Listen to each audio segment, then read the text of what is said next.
Olá pessoal, meu nome é Domingos Guimarães e hoje vamos falar sobre João Afonso nos 120 anos do seu nascimento.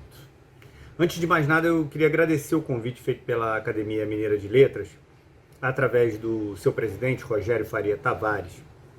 É uma honra para mim falar sobre o meu tio-avô, que eu não tive a felicidade de conhecer pessoalmente, mas que convive comigo nas tintas das letras que ele deixou no papel, durante as muitas histórias de família, né, que eu ouvia sobre ele, e também na longa pesquisa que eu fiz durante o doutorado sobre esses personagens escritores da família Guimarães, né, vindo desde o Bernardo Guimarães, passando pelo Alfonso de Guimarães, o João Afonso e o Alfonso de Guimarães Filho, que era o meu avô. Bom, o João Afonso foi um escritor de obra pouco extensa, mas não por isso menos poderosa que os seus outros pares modernistas. O João era filho do poeta Alfonso Guimarães, conhecido Solitário de Mariana, né? E mantinha ou iniciou uma relação com os modernistas que veio de longe, avant la lettre, assim, né? Tudo começa quando o Mário de Andrade, muito antes da semana de 22, resolve visitar o poeta simbolista na Mariana de 1919. Nessa época, o João Afonso, nascido em 1901, já tinha se mudado para Belo Horizonte e só ficou sabendo da famosa visita por uma carta que é enviada pelo pai para ele em Belo Horizonte. Eu queria ler um trechinho dessa carta aqui. Há 5 dias esteve aqui o senhor Mário de Moraes Andrade, de São Paulo, que veio apenas para conhecer-me, conforme disse. É doutor em ciências filosóficas, leu e copiou várias poesias minhas, principalmente as francesas, e admirou o teu soneto oferecido ao Belmiro Braga. É um rapaz de alta cultura, sabendo de cor em inglês todo o Corvo, de Poe. Viaja para fazer futuras conferências e visitou todos os velhos templos desta cidade. A verdade é que para quem vive como eu, isolado, uma visita dessas deixa profunda impressão. Então foi uma visita impactante, né, que marcou o velho Alfonso de Guimarães e também o João Afonso, que futuramente vai se aproximar do Mário de Andrade por conta dessa relação com o movimento modernista.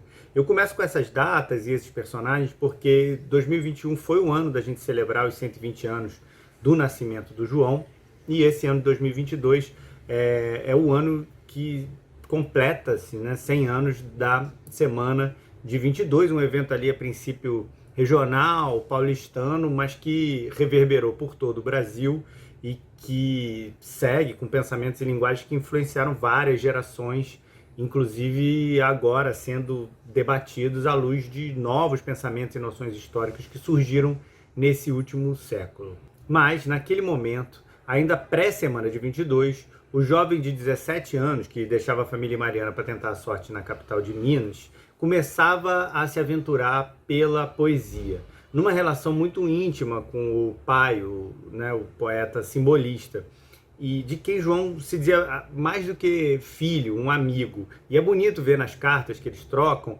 como essa relação entre pai e filho aparece nas assinaturas, né? Um forte abraço amigo, ou do pai e amigo, mostrando que eles tinham uma relação de muita proximidade. E num depoimento que o João deu ao Edgar Cavalheiro, num livro chamado Testamento de uma Geração, que tem vários depoimentos de escritores modernistas sobre as suas obras, o modernismo e etc., e a própria vida, o João fala da relação com o pai. E eu acho muito bonito esse trecho aqui, vou ler, palavras do João. Era para os filhos um amigo mais velho, que durante horas conversava com eles num esquecimento de camaradagem, e ao contrário do que sua poesia poderia sugerir, era na intimidade um amigo risonho, pilhérico, confidente, desde que botei calças compridas. Conversávamos longas horas. Um detalhe muito importante naquele tempo marca o grau de intimidade. Conversávamos fumando. Me dava cigarros seus, situação excepcional para o filho numa cidade tradicionalista. E é lindo ver isso através dos depoimentos e das cartas, né? Esses seres que são super poderosos, e algumas dessas cartas estão publicadas entre João Afonso e Alfonso de Guimarães, mas outras não, permaneceram inéditas por muitas décadas, guardadas com a família do João.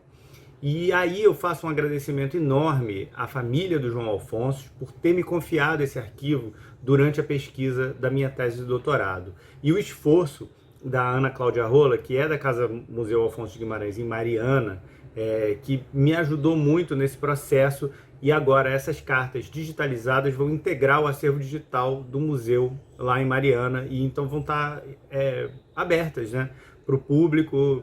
Futuramente vai ter uma exposição lá, enfim, várias coisas que vão vir à tona. Mas nessas cartas, o que eu acho importante é ver essa relação de proximidade entre o pai e o filho. E em uma delas é interessante que ele corrige a métrica de um dos poemas que o João tinha mandado, diz que estava à la diable, né? Uma expressão francesa, mas que mostra também essa camaradagem, esse laço de proximidade que os dois tinham. O carinho da mãe, da Zenaide, também aparece. É engraçado uma das cartas que ela revela assim, que o João era uma figura muito distraída, sonhadora, e ela pede muito cuidado para ele atravessar as ruas em Belo Horizonte. E isso era em 1918, era meio impensável hoje em dia, fluindo na cidade, né, de uma grande metrópole que virou Belo Horizonte. Você imaginar que em 1918, com 2 linhas de bonde, meia dúzia de carro, alguém conseguisse ser atropelado, mas ela estava preocupada, e isso aparece nas cartas.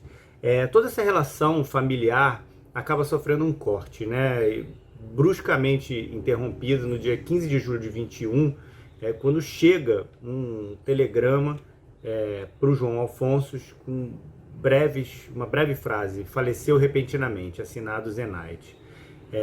A situação em Mariana para o Alfonso não estava muito boa. Ele tinha tido o cargo de juiz municipal suprimido, a 15ª filha dele, a Constancinha, tinha morrido, ele estava longe daquela agitação literária, tanto pela distância quanto também por uma relação com os poetas parnasianos, que valorizavam muito pouco, né, os mistérios, cosmogonias e o misticismo da poesia simbolista. Mas enfim, isso é uma outra história, mas que é um momento importante na vida do João Alfonso, porque existe um corte, né, dessa relação dele com o pai. A família toda se muda para Belo Horizonte e ele é obrigado a seguir a vida de uma outra maneira. E essa poesia, que é uma clara influência paterna, acaba não sendo a tônica da produção do João Alfonso. Mas o Drummond, Carlos Drummond de Andrade, né, nosso grande poeta e amigo do João, escreveu um excelente artigo sobre os poemas do João, que estavam publicados à época em revistas esparsas e tal. Não é nada que ele organizou em livro, né? Mas o Drummond diz uma coisa muito bonita, palavras do Drummond: nos primeiros tempos da agitação modernista, João Alfonso era muito, ou quase que só poesia. Tinha sempre no bolso um poema que sacava quando já nos havíamos abancado no bar noturno e nos estendia com mão silenciosa. Então eles tinham essa relação de trocas de poemas nos bares e balcões ali de Belo Horizonte nos anos 20. Né? E tem um poema que é o meu poema preferido do João, chamado Toada da Onda, de 1926, e vou ler esse poema aqui para vocês. O diabo é que a vida, nem sempre, porém, toada da onda, que vai e que vem. Mas da onda da onde? Até nem sei bem. Ora bolas, da onda, que vai e que vem. E eu adoro esse ritmo desse mar do interior, né? Me vem uma imagem como se as montanhas de Minas fossem as ondas, levando, né, esses escritores mineiros pelos caminhos do Brasil. E é interessante esse ritmo e essa onda da onda que vem, e essa toada da onde. Tem várias aliterações bonitas aí, num poema curto, sintético, né, mas bem imagético também. E nessa toada da morte do pai, da ida para Belo Horizonte, né, a Zenaide, viva do Alfonso, e os 14 filhos vão para a capital, incluindo aí o caçula, que é o Alfonso de Guimarães Filho, meu avô, que com apenas 3 anos de idade fez essa mudança. E mais tarde vai se tornar um amigo e parceiro literário do João Alfonso. Inclusive vão organizar juntos com o Manuel Bandeira a obra completa, e depois meu avô vai seguir, né, depois da morte precoce do João, meu avô vai seguir essa caminhada. Mas bem antes de tudo isso, ali no início das movimentações literárias modernistas, o João estava muito presente, principalmente nesse grupo do interior, né, ligado ao grupo da Revista Verde, lá de Cataguases, que gera um dos poucos textos, né, da dupla Mari Oswald. Eu gosto daquele trechinho do poema. Todos nós somos rapazes muito capazes de ir ver de Ford verde os ases de Cataguases. Nessa interação com esses grandes nomes da literatura que o João se consagrou como um dos grandes contistas da literatura brasileira. É curioso, né? Essa passagem, ele começa a vida como um poeta muito ligado ao pai, mas essa ruptura, né, brusca da morte repentina do pai faz ele mudar e ir para a prosa. E é interessante que um dos primeiros contos dele, e um dos que é também mais conhecido, que é A Pesca da Baleia, não está ligado a essas estradas dos Fordes Verdes e do interior dos Ases de Cataguases. É uma toada da onda, porque é um texto e um conto escrito à beira-mar. Ele nasceu quando o João pleiteou um cargo de vigia fiscal em Ponta de Areia, no sul da Bahia, que é próximo da cidade de Caravelas, e era a ponta final da estrada de ferro Bahia-Minas. Então era o último ponto dessa estrada, bem no sulzinho, ali na ponta da Bahia, né? Que mais tarde também vai virar uma canção do Milton Nascimento, que é bonita, né? Com o mesmo nome, Ponta de Areia. Tem uns versos, né? Velho maquinista com seu boné, lembra o povo alegre que vinha cortejar. Então essa coisa do trem que era muito importante para a cidade. E o João começa, então, nesse início da carreira, ali trabalhando no sul da Bahia, de frente para o mar, maquinar uma certa relação que eu vejo hoje, lendo o conto, antropofágica, né, entre uma literatura estrangeira, dito universal, e o dito ambiente local brasileiro. E eu acho muito forte como ele faz essa mistura nesse conto, que é uma espécie de Moby Dick brasileiro, mas de uma forma muito própria e muito conectada com a literatura dele. O Melville começa o romance sobre a baleia famosa, né, com uma frase super altissonante, né, Call me Ismael, que é o protagonista de Moby Dick, que é esse profeta que vê o futuro. E o protagonista do conto do João Alfonso se chama Josefino, que é uma espécie de José meio decaído, assim, né, meio fino, meio magrelo. E os dois são levados um pouco pela ganância para o mar, porque as baleias sempre renderam muito dinheiro, né? E por um certo tédio também da vida em terra. O Ismael é acompanhado do romance do Melville, é acompanhado pelo Ahab, um capitão maluco, cheio de sede de vingança, né? A baleia que arrancou a perna dele, a coisa toda. E o Josefino tem a seu lado o João da Cruz, que é um nome super cristão, né? Para um arpoador impiedoso.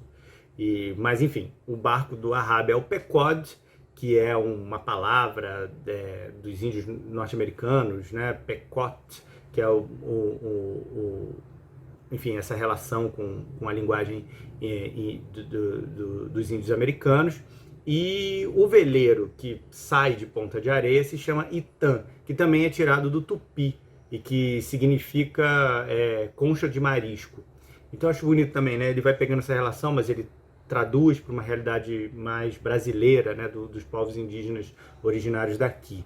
E o Josefino é um personagem que mantém alguns traços biográficos do autor, recém-chegado à cidade, entediado com aquela vida da costa, sente falta dos livros, gosta do isolamento, mas, enfim, não tem muito o que fazer ali. Só que o Josefino, ele vai morar com um tio rico, comerciante do local. E a história não é exatamente sobre bravura e coragem, mas sobre medo e covardia.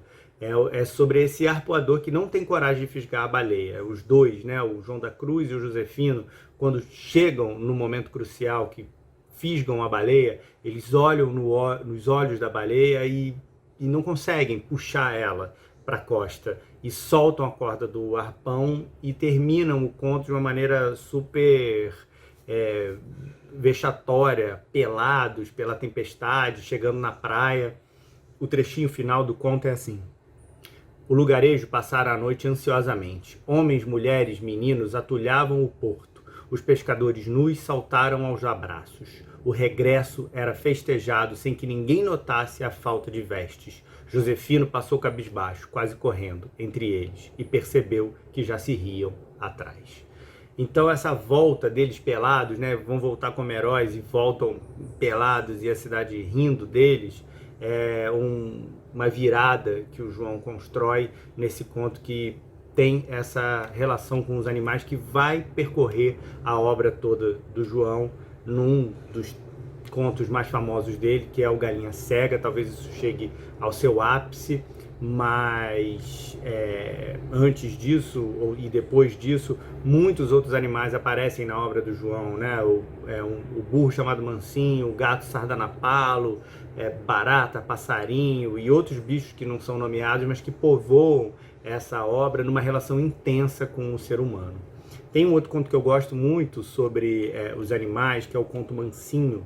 É uma relação de um padre, Padre Manuel Carlos, com um burro, Mansinho, que ele usava para caminhar pela paróquia, pelas cidadezinhas, né, e fazer as missas e rezas, encontrar pessoas e tal. E era um burro maravilhoso, que ele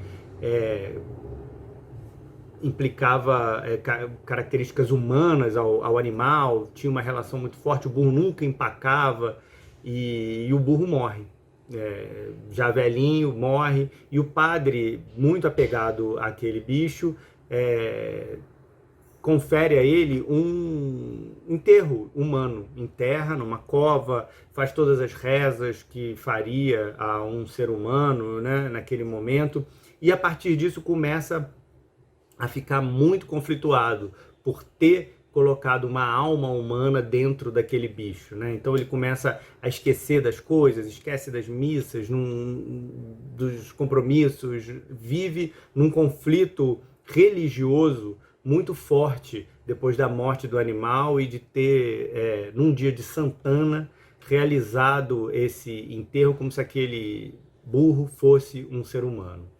E ele acaba arrumando um outro burro, o Estrelado, que é um burro complicado, que empaca o tempo todo, ele tem uma relação super difícil com o burro, e ele já não aguenta mais aquela vida de andar naquele burro empacado, com saudade do outro burro, com conflito religioso, até que num dia de Santana, um ano depois da morte do burro Mansinho, ele se deixa levar pelo Estrelado, que vai levando ele, entra numas brumas e névoas esquisitíssimas, um lugar meio de sonho, e ele dá de cara com a cova do Mansinho.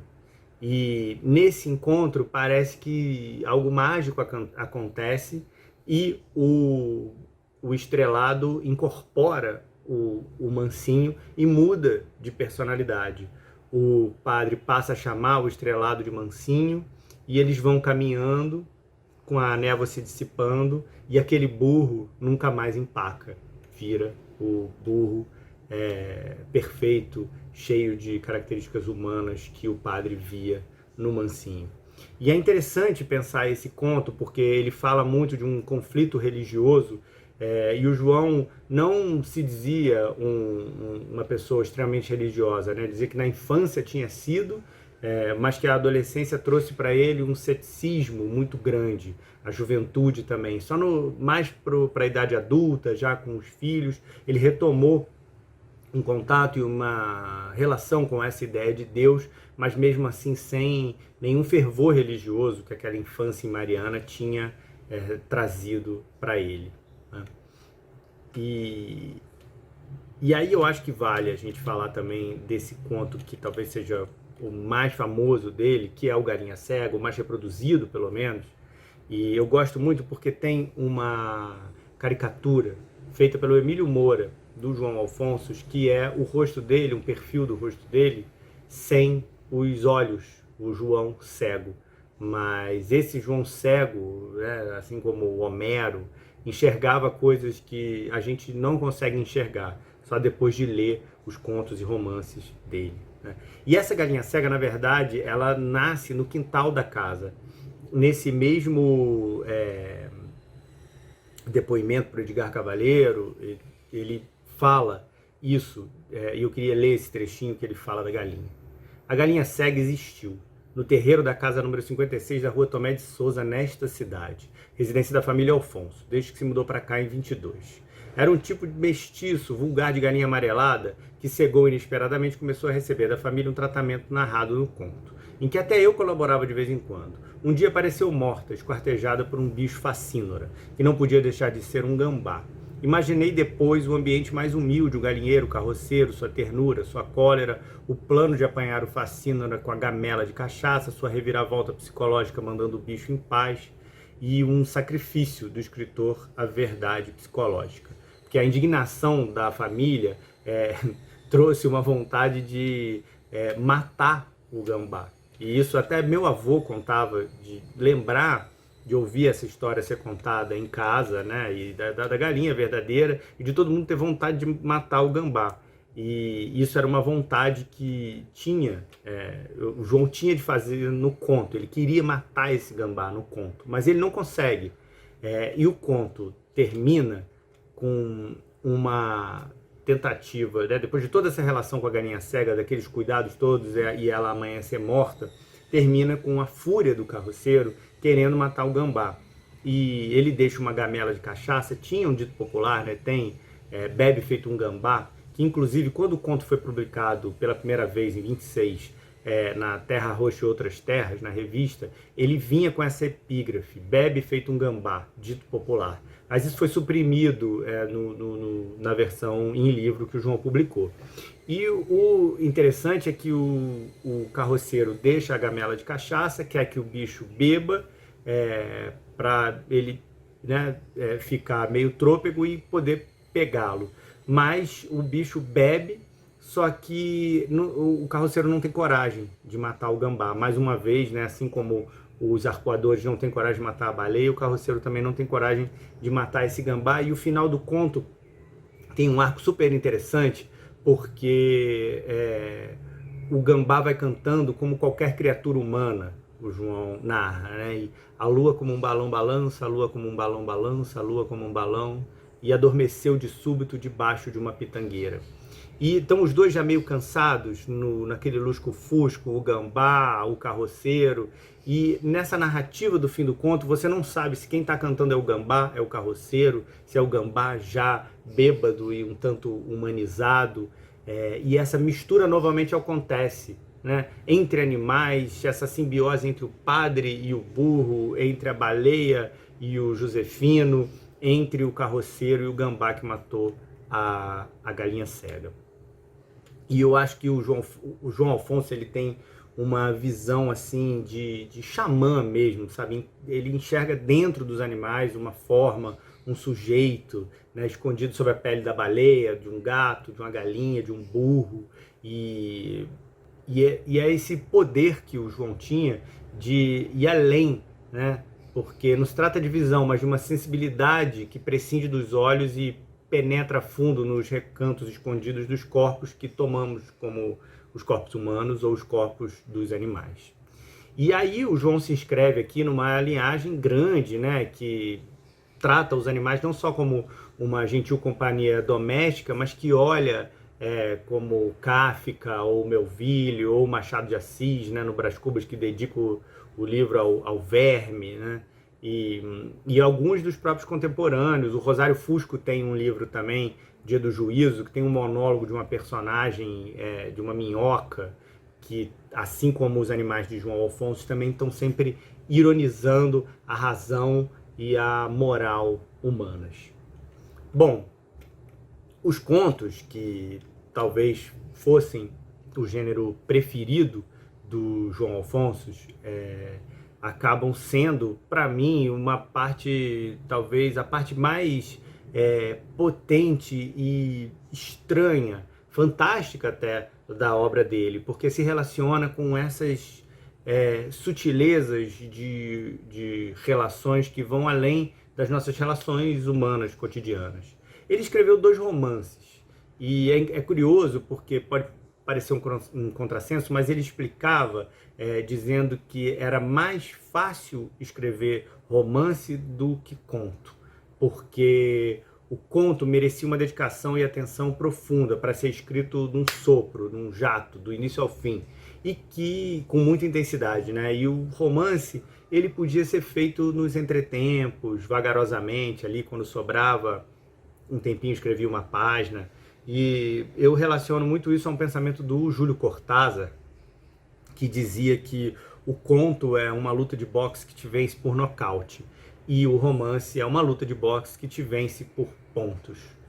O bom conto e o bom romance, né? Eu acho que o João gostava mais dos nocautes. Mas mesmo assim ele escreve 2 romances. E 2 romances muito interessantes que são crônicas de Belo Horizonte, crônicas de uma cidade que passava por uma intensa transformação ali nos anos 30, Getúlio Vargas no poder pela primeira vez,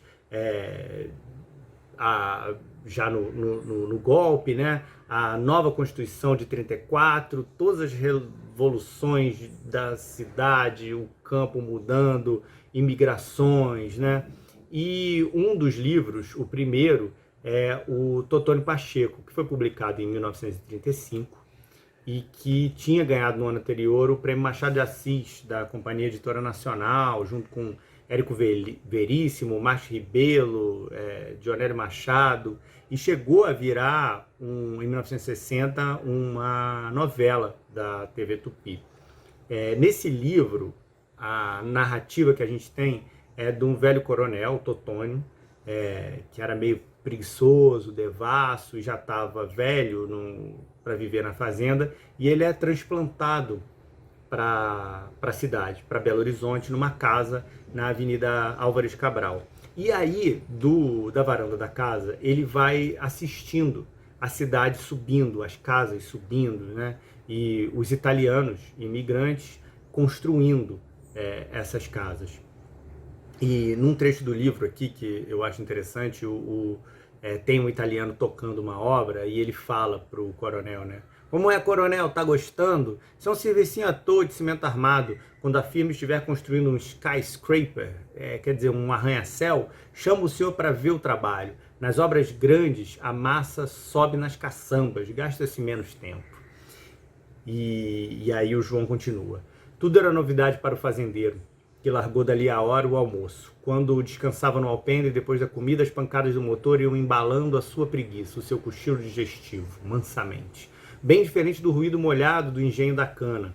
Muito mais homens, menos gritos. Bem diferente e bem igual, pois de repente Pedro Bagaço deu um grito de raiva que a moenda comera a última cana e nada de chegar outro carro carregado.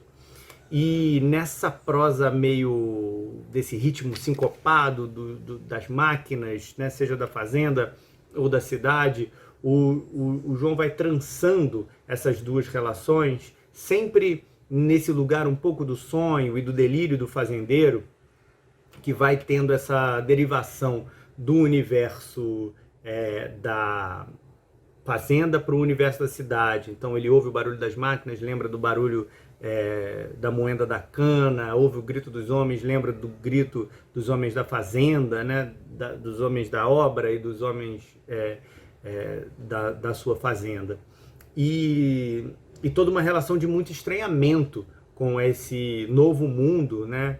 Moderno, acelerado, que vinha se transformando ali naquela capital crescente do estado.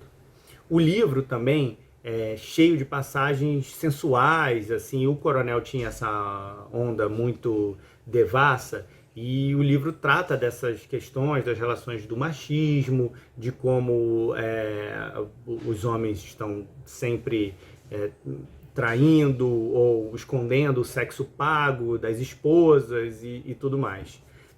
Mas na abertura do livro, eu acho que tem um trecho que vale ser lido, um parágrafo, porque fala dessa sensualidade, dessa sexualidade. Eu acho que pensando o livro, um livro dos anos 30, é muito forte um escritor ter escrito e descrito a cidade dessa maneira. E o livro começa assim: hora de sol baixo e oblíquo na Avenida Afonso Pena. Sorvetes, chopp, suores, mulheres com os corpos escorregando, escorrendo dentro dos vestidos leves. Sexualidade no sol, no verde, na poeira. Preguiça. A moça que passou guiando a barata não pode esconder um bocejo diante do sinal fechado. Ia talvez para casa, aniquilar-se sobre as molas de um divã púbere. Espreguiçamentos. O sol maltratava os olhos, mas a sombra das árvores copadas que atulhavam a avenida, protegendo a pintura dos automóveis de praça, era apetecida como um refresco baratíssimo. Teórica sopa dos pobres na cidade trabalhada pelos complexos sexuais. Grupos de rapazes, de homens feitos, se postavam em frente às ruas que desembocavam de viés na avenida, para peneirarem as pernas femininas forçadas a pouca roupa no verão aceso. No ponto, moças lânguidas se deixavam devorar pelos olhares másculos, depois tomavam o bonde triste e de volta aos lares iam se tornando gradativamente honestas. Os piratas desanimavam a meio caminho.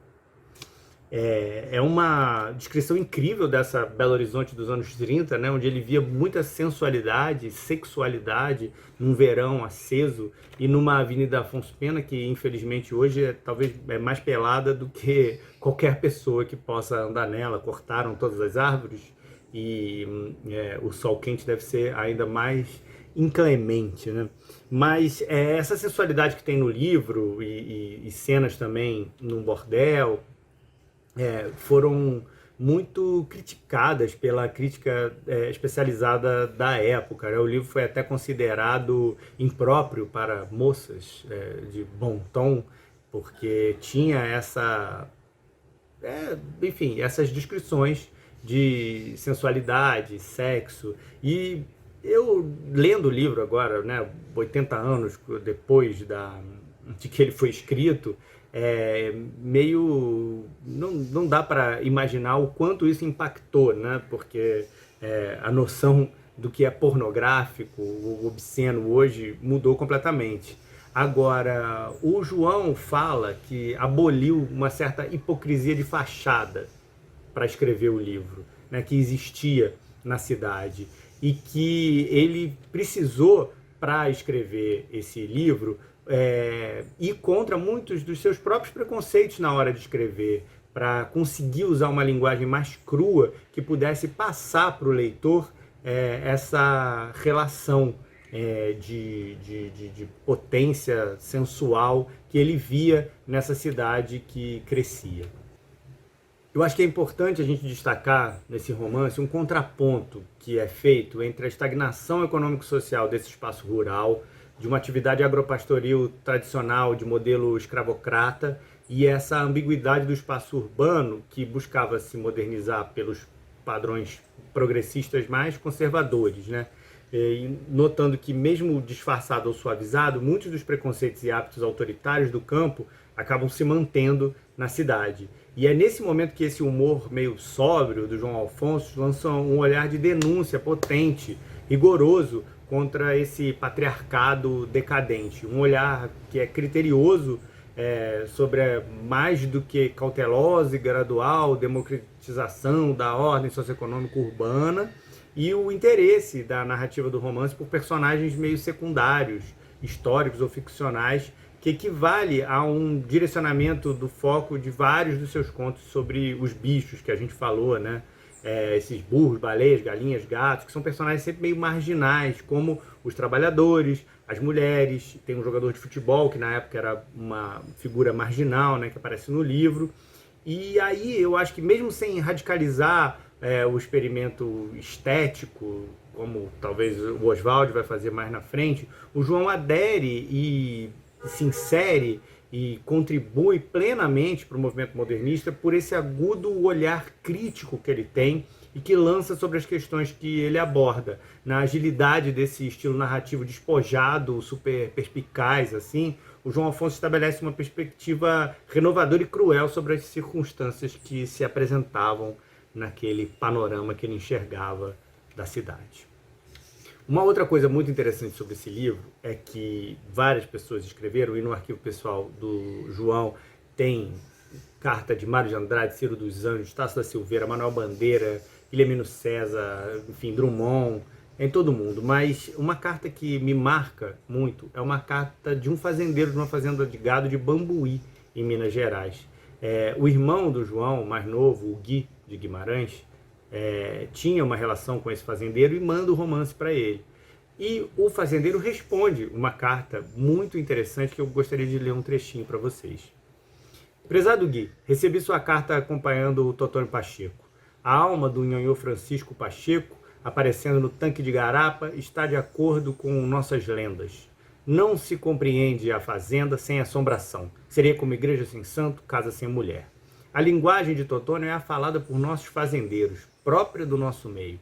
A maneira de Totônio preparar a palha de milho, colocar atrás da orelha, picar o fumo de rolo, enrolar o cigarro, saborear a fumaça, é o modo natural de todos nós fazermos isso na roça.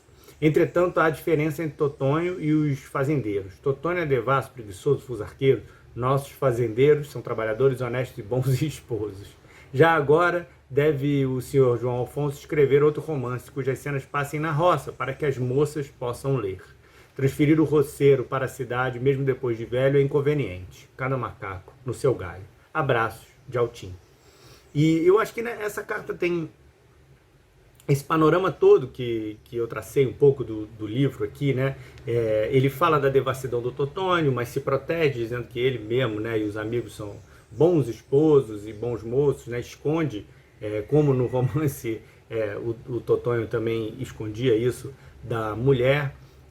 Não quer se mudar para a cidade, diz cada macaco no seu galho, né? Diz que o João tem que escrever um novo romance passado no campo. E de fato tinha essa ideia, um romance chamado Montanha, que o João começou a escrever, mas infelizmente nunca terminou, que seria passado na cidade que no livro é a cidade do Totônio Pacheco. Seria uma homenagem, né, ao Totônio Pacheco, uma espécie de continuação, uma frequência, para quem fala aí a linguagem das séries de hoje, um spin-off do livro que aconteceria antes no tempo, quando o Totônio ainda estava na fazenda, ou mesmo antes dele nascer, enfim. É um livro que não veio à luz, mas que ficou na ideia.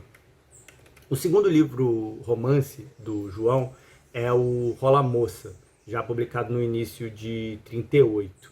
E é um livro também, de novo, sobre Belo Horizonte e um estudo sobre essa Belo Horizonte em transformação, mas vista por outro ângulo, né? São 3 núcleos que se desenrolam paralelamente: a vida de um bacharel e poeta frustrado chamado Anfrísio, os sentimentos e atitudes de uma carioca chamada Clara, que está se tratando de tuberculose num sanatório, e a remoção da favela do Rola Moça, que na verdade o João transpôs a Serra do Rola Moça, que é afastada de Belo Horizonte, para onde se localizava o bairro de Lourdes. Então, na verdade, ele fez uma mudança geográfica nos nomes e tal, colocou tudo pertinho. Onde ele se baseia historicamente nesses fatos não aconteceram tão juntos assim, mas ele coloca esses 3 núcleos mais próximos para ir costurando eles, né? E o Mário de Andrade até comenta numa carta esse livro, e eu vou ler um trechinho também, criando até um adjetivo anfrisíaco, porque esse é um personagem muito tedioso e que observa, às vezes até com solidariedade, assim, todo o sofrimento da remoção ou da moça que está se tratando no sanatório, mas meio de uma forma patética, sem nenhuma intervenção na realidade, né? A gente acompanha esse sofrimento da Clara no sanatório, que é terrível, mas mais terrível do que a tuberculose, matando devagar, é a destruição da favela do Rola Moça e a extirpação dos seus personagens, que são considerados pela alta sociedade indivíduos de segunda classe, sem direito à memória ou qualquer solidariedade, mesmo que trágica, né? De um projeto urbanizador que não tenta apenas mudar a geografia da cidade, criar aquelas esplanadas e avenidas cartesianas, mas tem na ideia de progresso essa ideia de acabar com as comunidades tradicionais, os costumes musicais, religiosos e comportamentais. E o João estava muito atento a isso, mesmo nesse olho de peixe morto desse personagem que é o Anfrísio, ele via essa destruição e anotava ela, né? Então eu vou ler um trecho do livro aqui. Anfrísio não encarava aquilo pelo trágico, era dotado de um certo espírito literário e assistia à destruição do bairro pobre num carinho comovido para com as coisas que desaparecem mansamente, sem memória e sem drama. Sem drama para ele, né? Literário mesmo, no sentido de quem olha a vida como espetáculo. Dentro de poucos anos, ninguém, e nem mesmo ele, se lembraria de que ali havia sido Troia. Sim, senhores, Troia do batuque, da madraçaria, da coisa feita, com seus heróis particulares. E para que lembrar? Então eu acho que esse sentimento, né, do Anfrísio, que vê toda a riqueza daquele lugar, não está muito aí se aquilo vai acabar, ninguém precisa dessa memória, mas que é uma memória muito particular, pulsante e potente e destruída por esse afã civilizatório moderno. Então acho que mesmo ligado e afeito e conectado a esse movimento de modernização, né, de progresso que os modernistas viam no Brasil, o João ao mesmo tempo estava conectado com esses outros saberes que iam se perder um pouco atropelados por esse progresso, e cria um pensamento nesse romance de como é que a gente equilibra essas coisas, né? Não pode também abrir mão completamente disso em nome de um progresso. Isso não é progresso, né? E o Mário de Andrade lê o livro e enxerga um certo livro meio desigual. Ele chama de um colar de contas barroca, que não vai do pequeno para o grande ou do grande para o pequeno, mas são contas de tamanho diferente ao longo do colar, e ele diz que prefere um colar mais homogêneo, né? Mas termina a carta dizendo assim, né? É uma carta de maio de 38. Haverá, me parece, uma certa falta de unidade no seu livro, porém, mesmo essa falta de unidade se disfarça muito numa qualidade que você tem como poucos entre nós, o sentimento de paisagem. É curioso mesmo, você não descreve, raro, nenhum detalhe bem objetivo da paisagem. Seus detalhes são deixando a gente criar para si a objetividade da paisagem. A cidade embaixo, o sanatório iluminado, o vento, etc. Na verdade, não descrevem nada em sua vagueza objetiva. Mas, melhor que isso, há um sentimento paisagístico que me parece notabilíssimo e sempre de uma força, de uma sutileza, de um apropositado magistrais. Toque aqui pelo Rola Moça. É um livro ótimo. Grande abraço, do Mário de Andrade. Eu acho que até o Mário tem razão ao chamar o livro de colar de contas desiguais, mas não por uma questão de qualidade ou de estilo, mas porque o João pega três núcleos muito diversos dessa cidade, três vivências e comportamentos.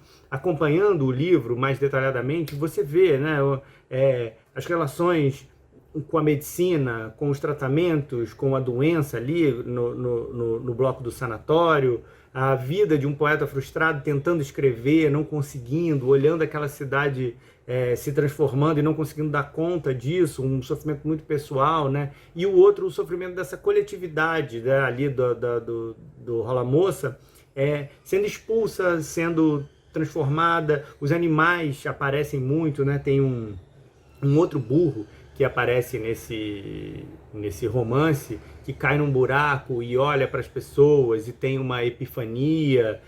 Então, assim, são quase contos que vão rolando paralelamente e se entrelaçando, criando esse colar de contas que o Mário chama de desigual. Que eu acho até numa exigência, assim, né, muito forte, que talvez ele não tivesse com ele próprio, Mário ficcionista, né? Mas enfim, é a visão do Mário que aparece nessa carta enviada para o João Afonso. E aí, para recontar um pouco essa constelação de personagens do João que eu falei até aqui, eu penso que, por um lado, o coronel Antônio Pacheco Fernandes, o Totônio Pacheco, pode parecer o personagem menos marginal desses romances do João. Um dono de terras, poderoso, imponente, né? Mas o seu deslocamento para a cidade muda tudo de perspectiva. E aí é que está a genialidade do João, né? Tira o coronel do centro e coloca a margem, uma cidade pulsando ali na frente dele. E o João sempre se interessou justamente por esses personagens menores, secundários, marginais. É um padre e seu burro numa pequena paróquia, é um estudante desesperançado numa pequena praia da Bahia, um jornalista sem perspectiva, com medo do fim do mundo, uma galinha cega, cuidado por um pobre diabo da periferia de Belo Horizonte, um gato, um poeta frustrado, uma jovem tísica, uma favela que vai ser removida. Todos esses personagens têm em comum a sua história de vida simples ao redor de algum centro secundário que a gente não sabe muito bem qual é. e orbitam eles todos meio tontos, o mundo desde a periferia. E com isso, o João nos traz uma ideia e nos fala desses marginais, lançando um olhar crítico para aquilo que o mundo acredita ser o centro, né? E o importante e o vital. Para o João Alfonso, a periferia é apenas um outro centro, sugerindo uma outra perspectiva, um outro enfoque. E é assim que ele escreve sobre os animais, sem estabelecer uma escala de valor entre humanos e bichos, mas considerando que cada um é apenas uma entidade com singularidades próprias. Eu acho essa uma das grandes forças da obra do João Alfonso, né? Esse olhar que ele tem a capacidade de deslocar, né? Porque ele era uma pessoa que vivia nesse centro, ele estava em contato e em debate com todos esses grandes escritores ali no momento, todos funcionários públicos ligados, de certa forma, a esse poder central, mas ele lançava o olhar para outros caminhos, outras vivências ali, seja na cidade, no campo, nos seres humanos ou nos bichos. João Alfonso morreu precocemente em 1944, uma figura que eu acho, pelo que eu escuto, e das histórias da família e das cartas também, uma figura apegada à vida. E uma das últimas cartas dele para o Mário de Andrade, o Mário escreve para ele, depois de uma conversa com o Murilo Rubião, que disse que o João estava muito doente. E o Mário escreve perguntando dessa doença, e em janeiro de 44, o João Alfonso responde para o Mário dizendo o seguinte, vou ler a carta: não há doença grave, ou melhor, a gravidade já passou. Começou a reação do organismo e os médicos estão alvissareiros. Acho que o Murilo Rubião devia vir aqui em casa me ver e conversar comigo antes de sair dando notícia por outros países. Me comoveu a sua carta tão cheia de interesse fraternal. Muito obrigado. E você, como passa? Um grande abraço do João Alfonso. Mostrando aí essa relação, né, que já se transformava de amizade entre ele e o Mário de Andrade, né, fechando um ciclo que começa na visita do Mário lá em 1919. Eu acho muito forte, importante a presença do Mário costurando essas gerações e fazendo esses diálogos, né? Mas o fato é que o João desconhecia a gravidade da doença que ele tinha, os médicos também na época, né? E ele faleceu 4 meses depois de enviar essa carta para o Mário de Andrade, e no dia 23 de maio de 44 deixou viúva e 3 filhos, João Alfonso Filho, Liliana e Fernão. No enterro do João, discursou o José Lins do Rego. É curioso porque eles tiveram, ao longo da vida, vários entreveros e discussões, inclusive sobre a obra do Alfonso pai, enfim, uma biografia que foi escrita que o João não aprovava e o José Lins do Rego queria que ele desse um parecer positivo, e ele não respondia. Eles tiveram várias brigas, mas no final o José Lins do Rego que faz um discurso no enterro do João, terminando assim: meu querido João Alfonso, pode você ficar certo que estará bem vivo conosco o homem sóbrio e calado, mineiro de olhar penetrante e malicioso, que fez um Totônio Pacheco para resistir ao tempo e vencer todas as mortes. Eu também acho que a potência da obra do João Alfonso vence de fato qualquer morte, resiste ao tempo e merece ser lida e relida hoje. É um escritor dessa magnitude e merece, eu acho, até uma edição reunindo toda a sua obra, da poesia ao romance, passando pelo conto, que era o seu gênero predileto, e além de toda essa conversa transtemporal com o pai, o irmão, né, o Alfonso Filho, e todos os outros grandes expoentes daquela geração de escritores que pipocaram no Brasil ali na primeira metade do século XXI e que se comunicaram tanto através dessas cartas que estão por aí, algumas publicadas, outras não, merecendo uma organização melhor. Queria agradecer a presença de vocês, a companhia até aqui, e eu espero que essa conversa sobre João Alfonso reverbere ainda mais na cabeça, na mente e no coração de cada um que me escutou. Valeu, obrigado.